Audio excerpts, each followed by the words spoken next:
এটা নিয়ে না অনেকদিন ধরে আমাকে অনেকে ডিএম করছে এই সোশ্যাল মিডিয়ায় বিভিন্ন রকম খারাপ কথা অমুক তমুক এইসব নিয়ে। তো ভালো আজকে এটা নিয়ে একটা কথা বলি। সেটা হচ্ছে আপনার বোন এবং আপনার দিদি তারা ভাবে যে আমার দাদা আছে বা আমার ভাই আছে, আমার একটা এক্সট্রা বেনিফিট, আমার সুরক্ষা বলয়, আমার প্রোটেকশন।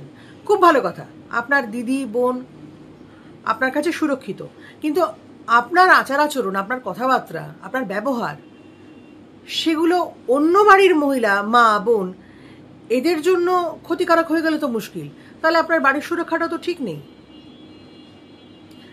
আপনার কাছে আপনার বোন সুরক্ষিত, কিন্তু অন্য বাড়ির মহিলারা সুরক্ষিত নয়। তারা ভাবছে এই লোকটা আসছে, কি খারাপ ভাষায় কথা বলে, কি বাজে লোক, বাজে ছেলে, ডেঞ্জার জোন, নর্দমা মনে করছে।